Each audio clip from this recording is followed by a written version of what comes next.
The world has long asked, what did Jesus of Nazareth look like? The earliest Christians left us no portrait, no etching. Josephus, who wrote extensively of the period, never described his features verbatim. The New Testament records his words and deeds, but not his countenance. The prophets hinted, no beauty that we should desire him. Isaiah 53 verse 2. A pagan critic, Celsus, derided him as small and undistinguished, reported centuries later by Origen. The letter of Publius Lentulus painted him as tall, with hair the color of an unripe hazelnut, his eyes gray, glancing and clear, with a face without wrinkle or blemish, of a reddish color, with the nose and mouth in which no fault at all can be found. Others later saw him in visions, of brown complexion, with lank hair. And then there is the mysterious shroud of Turin, a haunting, spectral face many have believed to be his. None of these sources alone can claim authority. Yet, together, they whisper at the mystery of his appearance.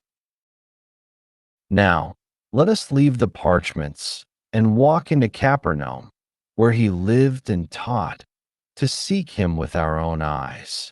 The air is heavy with sun. The Sea of Galilee, blue and shimmering, sends its breeze inland, carrying the sharp tang of fish and brine. Along the dirt road, dust swirls at each footstep. Traders shout, offering salted tilapia, their silver scales glistening like coins in the sun. Fishermen, sunburnt and thick-armed, haul their nets, their shoulders glistening with sweat. A donkey brays, pulling a cart laden with olives, its eyes dark and mournful, as if aware of its burden and of the burdens waiting for other beasts. You walk further. To the left, a tanner works hides, the sting of urine and lye filling the air. Brown, leathery strips hang drying in the light. The sound of hammering echoes from a blacksmith's forge, iron striking iron. You pass by a scribe beneath an awning, his reed pen scratching across a parchment scroll, eyes narrowed, lips moving silently as he copies the law. Pharisees in tall headdresses and broad phylacteries stride by, murmuring to one another, their eyes scanning the crowds with judgment and pride. Everywhere are men tall and short, bearded and unbearded. Many wear the simple tunic and sandals of Galilean villagers. Their faces are lined by sun and toil. Could any one of them be the master? A group gathers near the synagogue, voices raised in debate over Moses, over Rome, over the burdens of life. Some are broad-shouldered, some slight. One is stern, another jovial, another sullen. You search among them, none seem to carry the weight of divinity. The sun grows harsh. Its light blinds you. The sky is a piercing blue. The trees sway, green against the glare. Dust stings your nostrils. The scent of wild thyme mixes with animal dung. For a moment, your eyes cannot adjust. The brightness burns, the crowds blur. You squint desperately, as if to pierce the veil between earth and heaven. Two men brush past, their eyes sharp with cunning. One grips your arm, hissing words that promise knowledge if only you follow. His hand is heavy, deceitful, his smile thin and cruel. You shake him off, your heart pounding, sensing the lie in his tongue. Another blocks your way, his stance violent, as if to keep you from advancing further.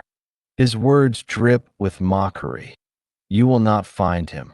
He is nowhere to be found. You stagger onward, and for a moment you think you glimpse him, a fleeting figure in white. You reach, you press through the crowd, but when you turn, he is gone. Only the sound of the carpenter's tools guides you onward, faint yet sure. You listen for them. The narrow street grew longer, winding deeper into the village as you press on in search of him. Yet the way was not without trial. Then came a seductive woman with eyes of burning desire, whispering promises of pleasure, of beauty, of passion unfettered by rule or restraint. She was lust, reaching with hands unseen to bind your heart. Yet you turn away, remembering the purpose of the search, and walk on. Soon appeared a merchant seated behind a table of coin and gold, his scales false and his smile sharp. He spoke of greed, saying, "All this can be yours if you but turn aside." Your hands itched at the glitter of wealth, but the soul recalled that no treasure on earth compares to the one being sought. The coins clattered from sight as you pressed forward. A burly man barred the path next, his face red with wrath. His voice thundered curses, daring you to strike back. Yet you keep still, softening the heart, refusing to meet fury with fury. The man's rage broke like a wave upon a rock, and the path opened once more. You walk on, and not long after, one clothed in fine garments sneered from a doorway. His words dripped with envy. Why should you find him and not I?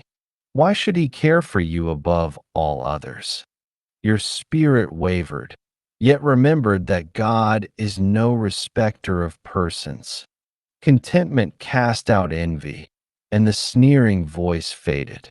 At the next bend sat a man heavy with much food and wine, urging you to sit, to taste, to drink deeply. Gluttony, his feast enticing, his words sweet. Yet you, though hungry, chose not to linger, for the search for the bread of life was greater than the craving of the stomach.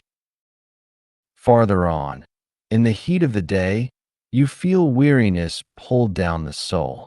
A man sat idly by the road, beckoning with his hand, saying, "Rest here, do nothing, abandon your search."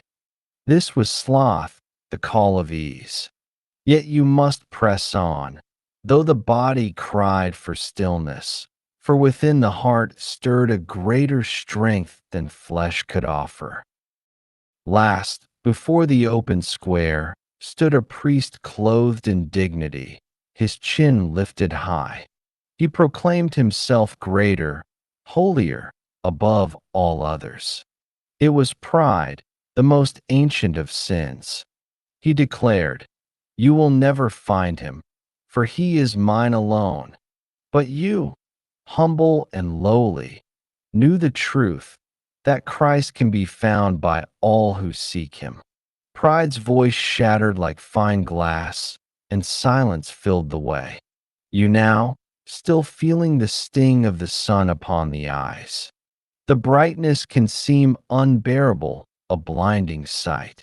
And then, suddenly, the sun's brilliance overwhelms you. Your eyes sting, your body falters. You feel weak. You can no longer see the road, nor the people, nor even the shade of trees. It is as if the sky itself has poured its wrath upon you. And then there's the noise of the city. The walk feels so difficult. You turn and wonder, yes, she's still there, beckoning you, come. You blink once, twice, turning your eyes forward, towards the straight and narrow. And the glare fades. Before you know it, you see him. Not in the synagogue, not upon a throne, not surrounded by soldiers or sages, but in a workshop. Rough timbers lie across a bench. wood shavings curl upon the floor. His hands, calloused and strong. His robe is plain, his face dusted with sweat. He looks neither noble nor lowly, neither tall nor small, but holy, human. Then he lifts his eyes to yours, and in that glance there is love, direction, and understanding deeper than the seas. The noise of Capernaum falls away into a distant past. The searching, the trial, the temptations, the sun's fire, all is silenced in his gaze. He sets down his tool. His voice, gentle yet commanding, breaks the stillness. Can I help you? And in this moment, you know, you've almost found him. The carpenter, the king, the creator of heaven and earth, the lamb slain from the foundation of the world. Now it's your turn. What do you say to him? Talk to him today.